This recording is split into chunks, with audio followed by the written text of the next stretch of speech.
Olá, meninos do sexto ano, sejam bem-vindos a mais uma aula de matemática. Na aula de hoje vamos trabalhar retas paralelas e retas perpendiculares. Vamos traçar algumas retas.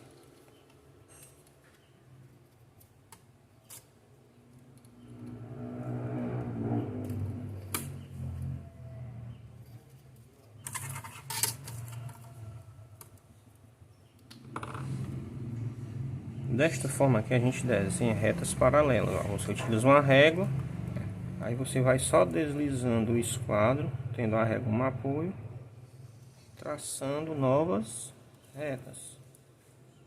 Desta forma. Esta é a forma que se utiliza esquadro e régua para traçar retas paralelas.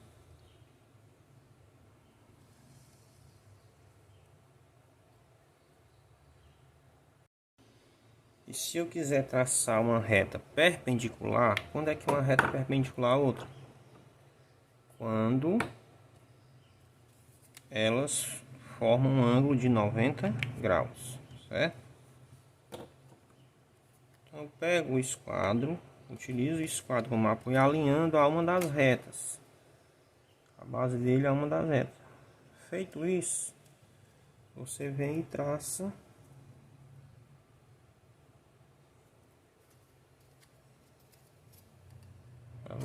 a base dele a uma das retas e traça a reta perpendicular às demais. Para completar, você desce o esquadro e alinha novamente, complementando o tracejado. Aqui você tem 4 retas paralelas, vamos nomear R, S, T e U, e essa reta V, certo? E uma reta perpendicular às demais retas. Lembre-se que para ser perpendicular, as retas têm que formar ângulo de 90 graus. Nesse caso aqui, estão formando ângulos de 90 graus, que é o ângulo reto, que são chamados retas perpendiculares, pois estão formando um ângulo de 90 graus.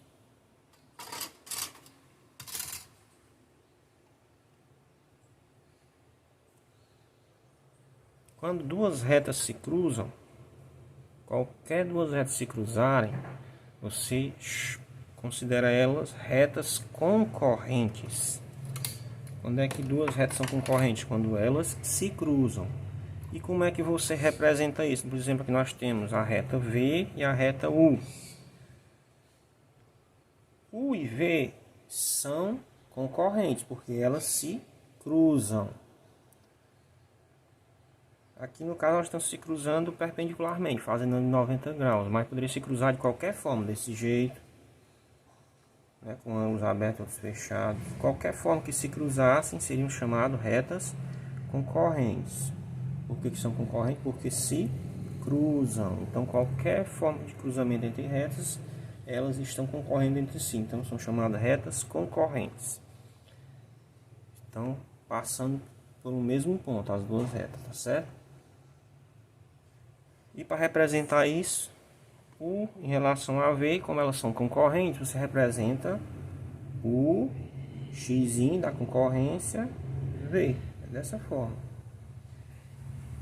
O V ele é concorrente, a reta V é concorrente com todas as demais retas. Então,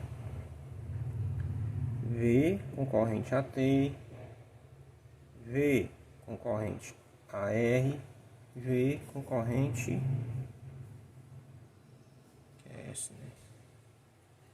a S, certo? Então esse é o símbolozinho de retas concorrentes. Mas aqui, além de serem concorrentes, as retas também são perpendiculares, pois formam um ângulo de 90 graus. Como é que você representa retas perpendiculares? Da seguinte maneira, o R está perpendicular a V, então é R, símbolozinho de perpendicular a V. Esse é o símbolo de perpendicularidade, tá certo? Pois aqui, ó, você observa que tem ângulo de 90 graus. Mesmo que acontece aqui. S perpendicular a V. O T perpendicular a V. E o U perpendicular a V. E quando é que retas são consideradas paralelas? Quando elas caminham lado a lado uma da outra, né? Nesse caso aqui, quando as retas são paralelas, elas nunca vão se cruzar. Então, se são retas paralelas, como é que você representa retas paralelas? R está paralelo a S. Então, R paralelo a S. O S está paralelo a T também. O R também está paralelo a T. O R também está paralelo a U.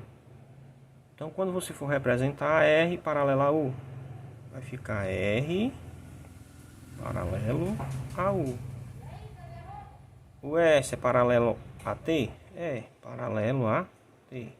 O T é paralelo a U? É, paralelo a U. O T é paralelo a R também? É também. O T também é paralelo a R. Lembrando que o símbolo de paralelismo é esses dois tracinhos um ao lado do outro, representando, né, o paralelismo entre elas, certo?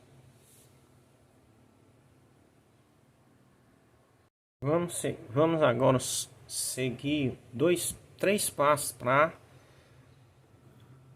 construirmos retas paralelas utilizando régua e esquadro.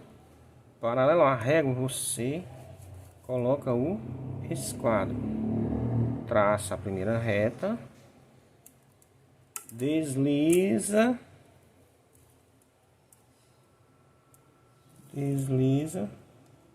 o esquadro e traça a segunda reta. Aqui nós já construímos duas retas paralelas. Reta R, reta S.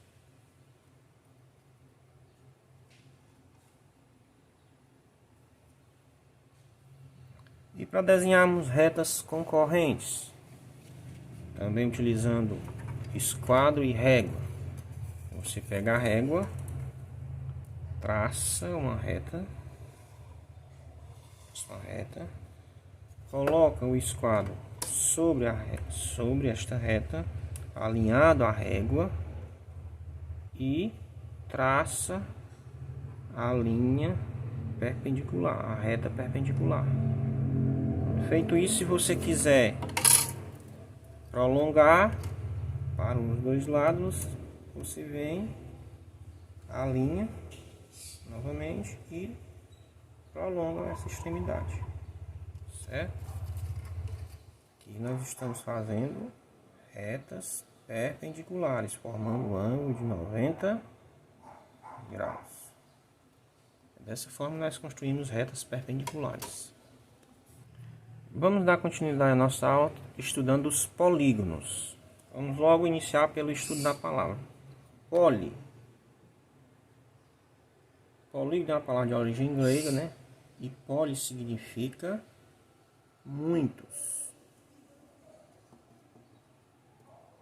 E gonos significa ângulos.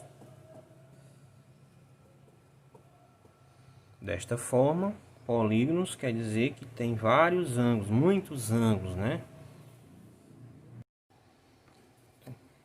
Observe esses dois polígonos, ó. Eles são considerados polígonos por quê? Porque essa linha poligonal, ela está formando vários ângulos. Você tem vários ângulos formados aqui por esta linha, certo? Mas por que eles são diferentes? Esses dois polígonos são classificados de forma diferente. Cada um tem um nome distinto. Este polígono aqui, ó, se você observar, se você traçar uma reta sobre a superfície dele, sobre a face dele aqui, em qualquer ponto que você traçar uma reta, essa reta vai ficar dentro da face do polígono. Qualquer ponto que você traçar uma reta, essa reta vai cortar somente sobre a face do polígono. Qualquer lugar. O que não acontece neste polígono. Se você observar, se você traçar uma reta aqui, aqui tudo bem. Ele cruzou e a reta está dentro da face do polígono. Mas se você cruzar a reta bem aqui, ó, você observa que em um determinado ponto a reta passa por fora da face do polígono. Então, como é que se classifica esses dois tipos de polígono? Este polígono aqui é chamado polígono convexo.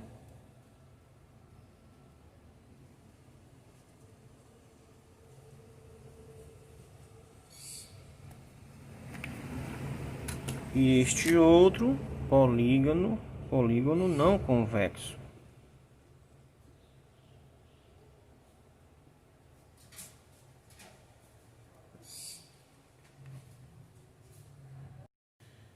E os elementos de um polígono? O polígono é constituído por quais elementos? Nós temos aqui, nas suas extremidades, né, os vértices. As extremidades aqui são chamadas de vértices. São os pontos que formam, né, o polígono. São chamados de vértices.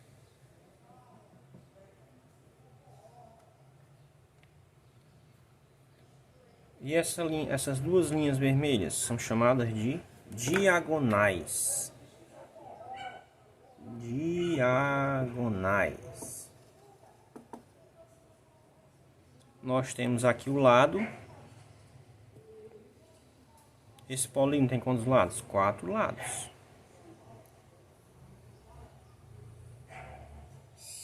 E por último nós temos os ângulos internos.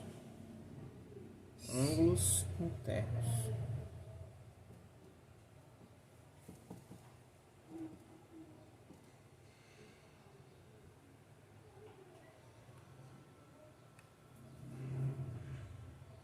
Então estes são os elementos que compõem um polígono. Lado, no caso aqui este polígono tem 4 lados.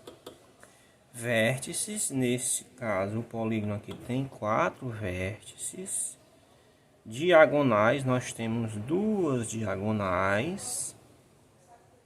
E nós temos 4 ângulos internos. Então estes são os elementos que compõem o polígono. E se a gente pedir para representar as diagonais? As diagonais, como nós temos duas, nós temos a diagonal AC. Como é que é representar a diagonal? Com tracinho em cima. E a diagonal BD. Essas são as diagonais. E os ângulos internos? Como é que nós representamos um ângulo interno? Você observa que para representar um ângulo você precisa de duas semi-retas ou duas retas, certo? Então nós temos aqui, ó, esse ângulo aqui. Como é que nós vamos representar ele? Nós vamos representar por A, B,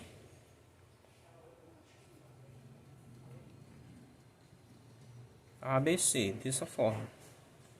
Este ângulo aqui nós vamos representar por BCD. BCD. Este outro ângulo nós vamos representar por CDA. CDA. CDA. E este outro DAB. Aqui estão todos os ângulos internos desse polígono. E os vértices? Os vértices são as letras que estão nas extremidades. Então, A, B, C e D. Estes são os vértices. E os lados? Os lados você vai representar pelos pontos que formam o lado. Nesse caso aqui, é o lado A, é o lado BC. Esse caso aqui é o lado BC. Que você representa também com tracinho sobre eles. Este lado aqui é o AB. Este outro é o AD. E este outro é o DC. Essa é a representação dos lados. Pronto, estes são os elementos que compõem um polígono e suas representações. Esta é a aula de hoje. Um abraço a todos e até a próxima aula.